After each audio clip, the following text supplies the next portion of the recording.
So the next extract which we are tackling is from the play Blasted by Sarah Kane. Sarah Kane was born 3rd of February 1971 and was writing 1995 till 1999 when she died by suicide at only aged 28. She was an English playwright who wrote plays that dealt with themes such as redemptive love, sexual desire, pain, torture, both physical and psychological, and death. Her writing was often characterised as having poetic intensity, pared down language, being an exploration of theatrical form, and in her early works she used a lot of extreme and violent stage action. So she was inspired by expressionist theatre and Jacobean tragedy, which elements of were shown in her work. The type of theatre that she wrote was deemed in-your-face theatre by Alex Siertz, who was a theatre critic. The name in-your-face theatre was one he coined for the movement of theatre that broke away from the traditional conventions of naturalistic theatre. In-your-face theatre is notable for its provocative use of obscene language, depicting nudity, violence, and tackling taboo subject matters. This kind of theatre really shocks the audience by its very visceral images and extreme language. It also questions moral norms, which again, very shocking for the audience.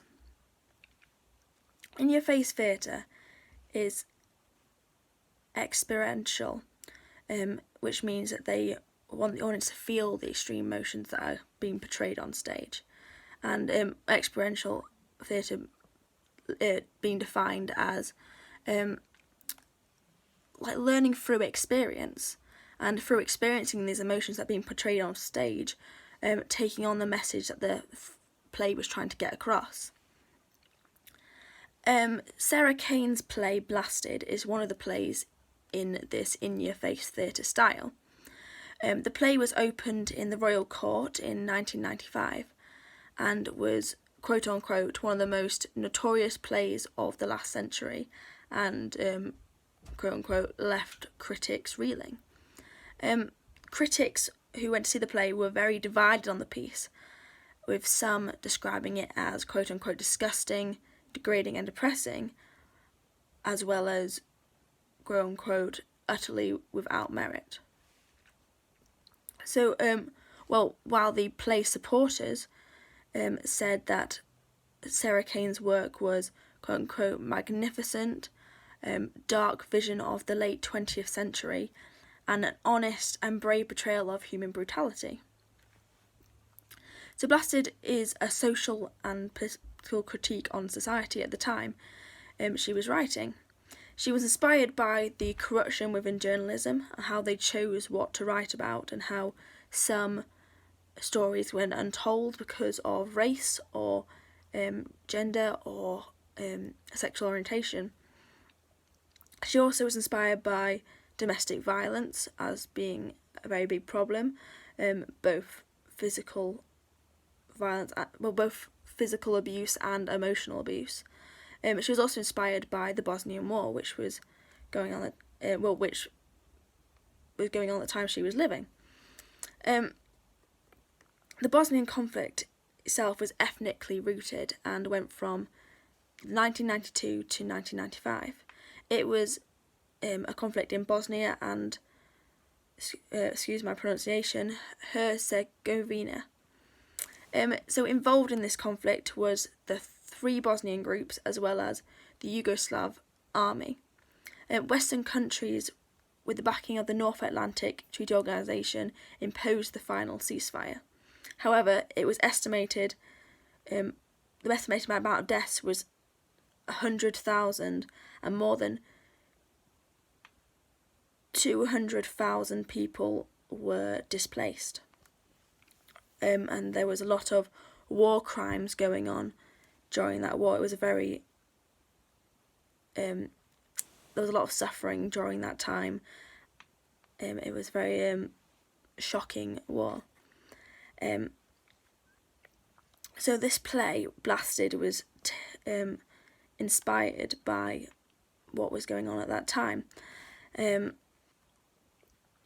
So in the play, the play itself is set in a hotel room in Leeds, England, and it starts off with two characters.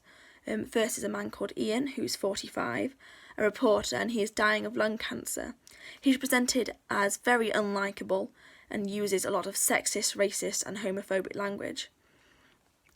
There is also another woman who's 21, younger woman, who is suspected of having a mental condition due to the language she uses and her body language that is presented in the stage directions. She's shown as very naive, a very vulnerable person, and Ian takes advantage of Kate, often exploiting his position of power over her, even leading to mental and emotional and physical abuse.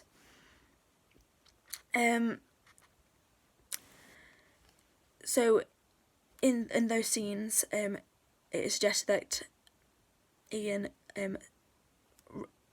sexually violates Kate, and or he makes her wank him off, and it's suggested that they had sex.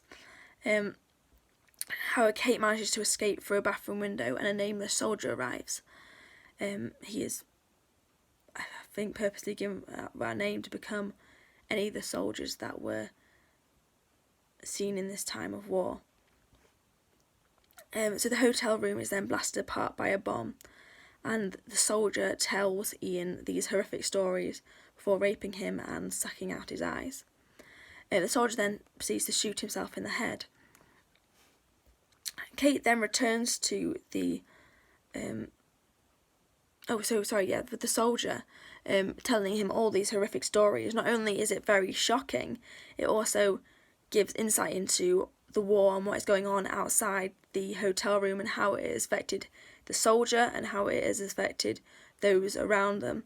And the soldier has some very explicit, shocking speeches that depict some very brutal images. And the soldier very much, he acts like these very shocking, brutal events aren't particularly a big deal in a way, which makes them seem even more shocking to the audience. So Kate then returns with a baby in her hand, a dying baby. And unfortunately, the baby dies. But Kate is then put in this, there's like a role reversal, because now Ian has become very vulnerable. He's blind, he's in pain, and he's just lying on this bed. And Kate now becomes the more powerful one. Ian becomes very reliant on Kate, and Kate's very much more self-sufficient. So then Kate leaves to get food for Ian and herself. At the end of the play, there's show a deterioration in the timeline. The scenes appear to be getting shorter, and there is even a suggestion of different seasons being mentioned in the stage directions. This shortening of scenes shows that the timeline is breaking down. In the end section of the montage, where we see Ian in different positions, it could reflect this deterioration throughout the passage of time, as well as this fragmented passage of time, giving the audience an insight into the deterioration that is Ian and how he now feels because he is trapped, helpless, blind, and in pain in this hotel room. There was a montage, this montage is almost a review of the play in short, fragmented moments. These fragmented moments kind of reflect what's going on outside, because as the deterioration of the timeline occurs, also reflects the deterioration of the world outside, which is being ravaged by war. So each moment of the montage seems to be going through different aspects of basic human nature: sexual desires, excretion, emotional responses of fear and the need for comfort, hunger, and finally death. Blasted, the play, is a very visceral portrayal of human brutality. However, it is ultimately, in Kane's own words, motivated by hope. In all this suffering, Kate still shows Ian a character engineered to be disliked, kindness, at the end, which is presented as another key aspect of human nature.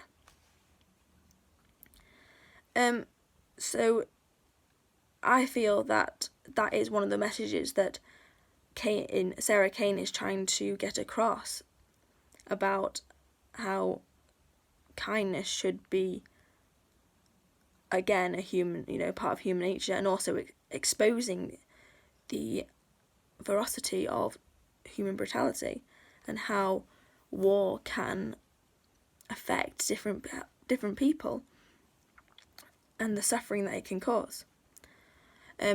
Also how domestic violence and emotional and physical abuse also affects people.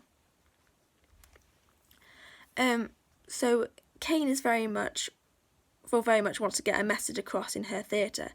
She did this experientially by getting the audience to feel the extreme emotions that were being portrayed on stage. And by experiencing these emotions, they are inspired to change their actions and to attempt to change the actions of others, and therefore inspiring change in her society. Brecht, another practitioner, also wanted to get across a message of change to the audience. However, he believed that becoming emotionally involved prevented the audience from judging the performance objectively, and therefore it didn't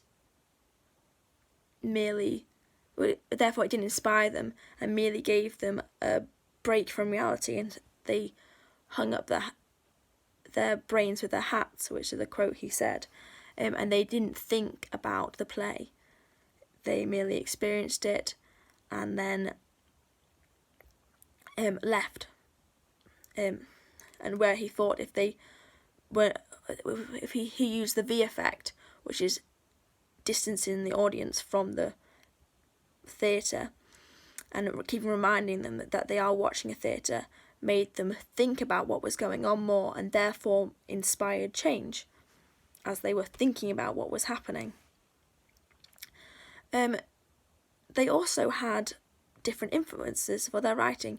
Kane was influenced by the Bosnian War and more social issues, whereas Brecht was influenced by the Nazis coming to power and challenged more political issues. However, at the end of the day, they both wanted to inspire change, and they both wrote controversial writing to achieve this change.